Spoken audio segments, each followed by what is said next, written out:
Israel has reached its objectives in Gaza. So why the war is continuing?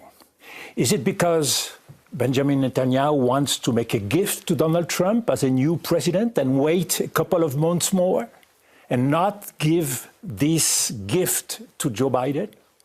Is it because there is some kind of a hidden agenda pursuing the destruction of Gaza and the possible colonization of Gaza or the displacement of the population? And that's why I want to remind every leader of the world. International law is for everybody. Even for the most developed country, there should not be double standards. We should not forget that at the core source of all this violence, there is something that happened in this region, which is the whole population of Palestine having to leave their homes. I remember my friend Mahmoud Darwish, the poet, telling me his feeling when he has and his family to leave everything, 700,000 people leaving their homes with no possibility of going back. This feeling, the Nakba, the catastrophe, is very much in the mind of the Palestinian, as much as for the Israelis, the Shoah, the pogroms of the end of the 19th century is still very present. These trauma are here. But this injustice is today on our shoulders. There will be no peace. There will be no security in this region until we can erase this injustice and recognize a Palestinian state. And this, everybody has to understand it. Donald Trump, as much as the European leaders, as much as the Arab leaders, some people think that in the hidden agenda of some of these countries, they are happy to see the liquidation of terrorist organizations. Yes, but nobody would be able to liquidate, to erase the Palestinian requirement for justice. In your speech at the United Nations Security Council in 2003 against the Iraq War, you warned then that the credibility of the West was at stake. Is Prime Minister Netanyahu picking up where the US left off after 9/11? I think that Benjamin Netanyahu is very much using geopolitics to his own personal benefit. He has very much in mind the idea that for Israel it would be a lot easier if it could legitimate what the current Israeli government is doing every day in putting forward the risk of a clash of civilizations. Of course, if you say there is a risk of civilization and Israel is at the forefront, Israel is fighting, as Benjamin Netanyahu says, and fighting for President Europe. Herzog as yes, well. Fighting for the US to defend civilization. But how can you defend civilization not respecting humanitarian law, not respecting human lives, not respecting the necessity of justice? Civilization is two things. It's an inheritance of culture. It's an inheritance of duties. But it's also the ability to take the lessons from history. And the lessons that we should take from the last 25 years, since 9/11, the war on Afghanistan, the war in Iraq, the war in Libya, and so on, is that there is no way you can erase terror just by force. You need a political perspective. And I'm still waiting every day for somebody to stand up in Israel and say, okay, we have obtained what we wanted. We have erased the Hamas. We have dismantled the Hezbollah. Now, let's give a perspective to the Palestinian people. Let's make sure that Lebanon will be able to reconstruct. Let's give hope to these people. You see, the best proof of madness of this region is that, as today, so little empathy in Israel for what's going on in Gaza. And on the side of the Arabs. So little empathy for what happened on the 7th of October. Empathy is the precondition for humanity. But in this case, who can step in to play a role? Because we've seen the West either reluctant or simply unwilling, unprepared to step in, to exert any pressure on Israel. In the case of the US, now with President-elect Trump's arrival, and with his cabinet and his advisors who are even more overt in their support for the occupation, where are we going to see solutions come from? We are in a moment very important for the world, because the world is broken and every day more divided. Divided between the West on the defensive and emerging countries. We've seen that in the summit of Kazan with Russia, China, the BRICS, which are organizing themselves in a more and more polarized world. So we are at a turning point. And that's where Donald Trump comes. And Donald Trump is a man totally unpredictable. This brings both a liability, a responsibility, but also an opportunity. The opportunity is that we know for sure that Donald Trump wants to put back on the agenda the Abraham Accord. He wants to look at the region on a transactional way. Economic, technology, betting on the strong countries, Israel, Saudi Arabia, trying to solve the Iranian matter. So the question now, in the next 2 months, is a window of opportunity for the region, as well as for Europe, to get together, united, and to send 2 messages. Mm-hmm. The first one, we are united, and there is no way we are going to accept any deal unless we go for a Palestinian state. Saudi Arabia now is in a position of leadership in this region. Strategic leadership, political leadership, religious leadership. So there is a position of Saudi Arabia because Saudi Arabia is at the center of the agenda of both Israel and the US. They are betting on Saudi Arabia to create an axis of stability, and Saudi Arabia accepting the Abraham Accord. And of course for Europe, which has fought for many, many decades for the 2-state solution, it is a fantastic opportunity to put their weight to support the Arab countries. But do you think that the Palestinian people, because they are largely absent in this process so far, do you think the Palestinian people have any faith in Saudi Arabia as a negotiator for peace? I think that it is a process. We should create the possibility of a new governance for the Palestinians. We should create a process for a new governance in Gaza. We should have a clear perspective of unifying Gaza, the West Bank, and East Jerusalem. So it is a process of responsibility. We know that the Arab countries are ready, with the support of the UN, to create an interposition force. We know that they are ready to participate to the next administration of Gaza.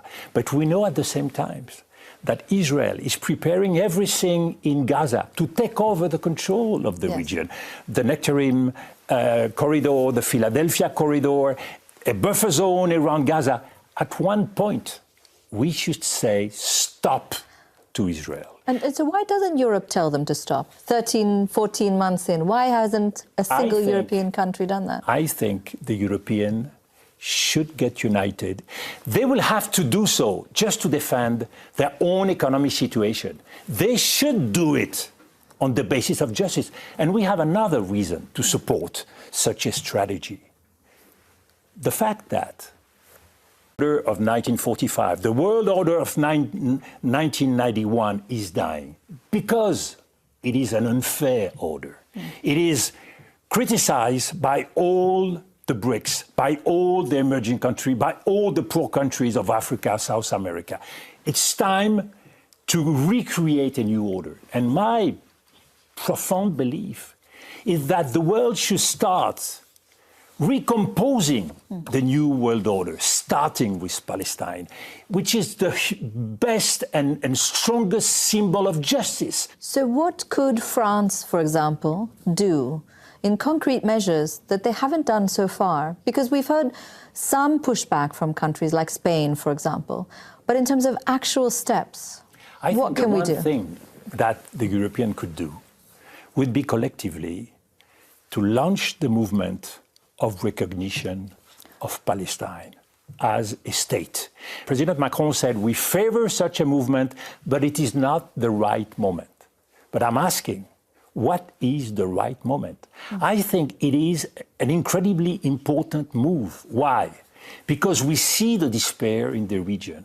And my profound belief is that if we don't do nothing, then at the end of the day, we will see terrorist movement taking the advantage, using the revolt, using the anger of the region to relaunch new attacks. I think we should put at the starting point the creation of Palestine as a nation state, just to show the Palestinians that we are serious, we are committed, and then do the real and difficult work. So when you talk of a Palestinian state, are we talking about a state that would be on 22% of what was historic Palestine? I think that if you are a young Palestinian, the question is not so much the size. You see, ideology has been dominating the region for decades, since 1948. At one point, if you are a Palestinian, what do you want? You want a future. You want a home. You want the possibility of having a sovereign country. This is what you want, very concrete things. So, of course, the Hamas will say, no, we don't want that. And Israel, presumably. And of course, Israel. And the Hamas and other terrorist organizations would say, no, what we want is to eradicate Israel.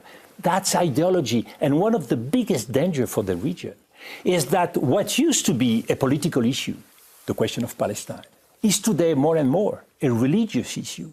And we know that when those issues are put on a religious basis, there is no end. No end to hate, no end to violence. So we should be careful in entering in the deep subject of creating a future for the Palestinians and the possibility also for all the Arab world, which is very important, to try to begin to work together. The unity of the region, the solidarity in the region, the economic perspective. It is one of the richest regions in the world. And you have failed countries, poor people, a strong division between rich and poor. All this could be solved through a Middle East regional agreement. You could launch a new future for the region, starting with the principle of justice.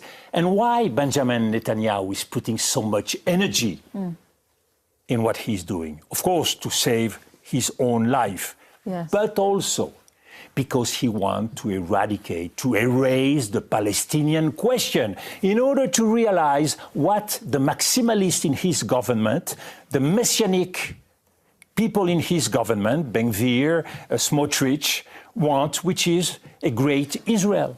Gaza is the graveyard of more than just Gaza. It is the graveyard of international law, of the functioning of the UN. So if Israel has gotten away with this disproportional violence, what can the West do to Israel to make them accept even the idea of a Palestinian state? I think that diplomacy is a way to use the balance of forces in order to create new opportunities. If the Arab Muslim countries of the region get united, if they work together with the Europeans to show to the United States that there is a red line, we should remember the transfer of the capital from Tel Aviv to Jerusalem. He defended in 2020 the Abraham's Accord.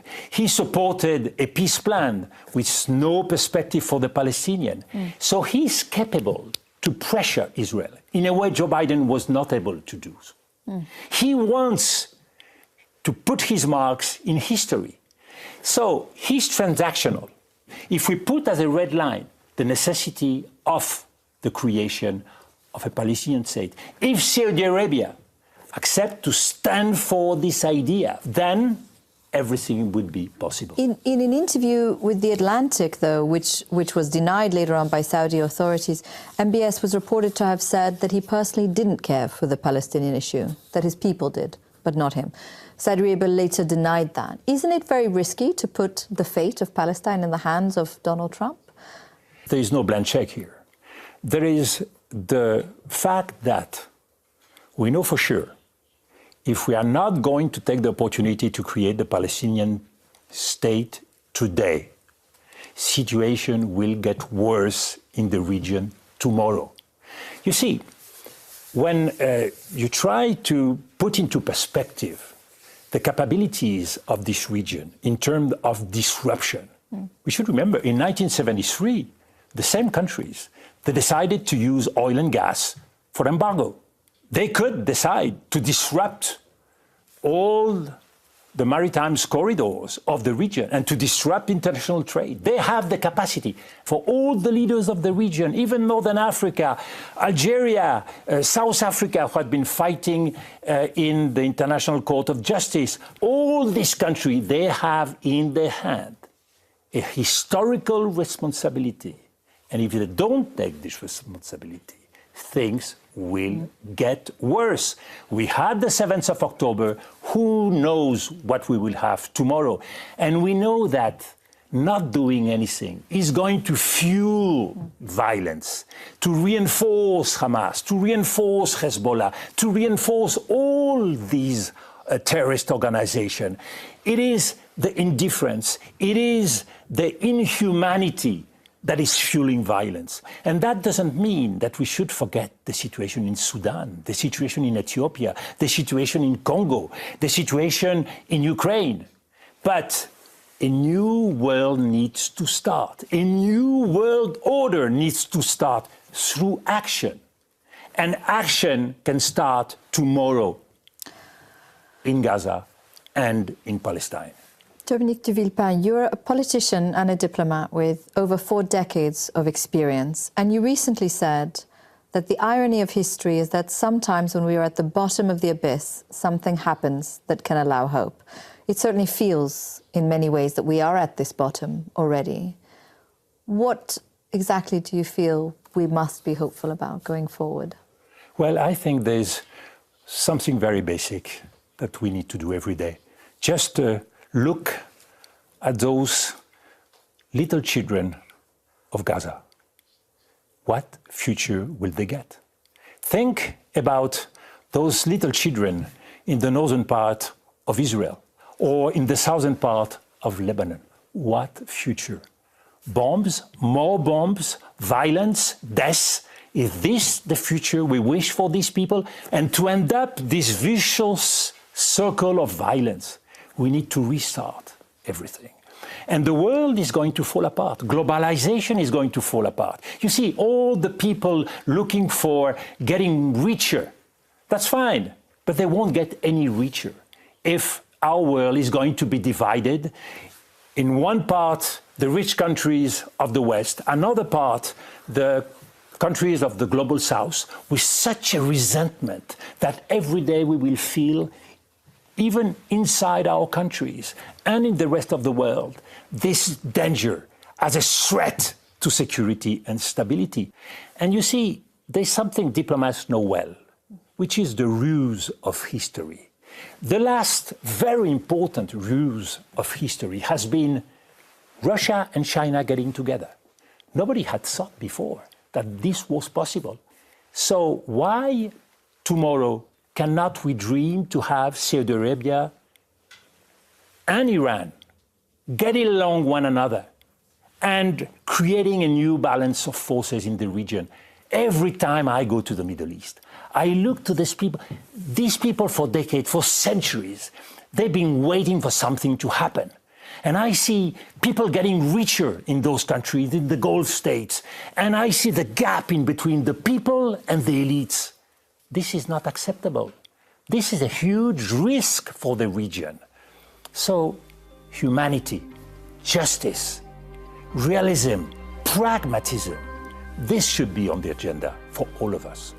Well, here's to a future of justice and peace. Thank you, Dominique de Villepin. Thank you so much, Fatima.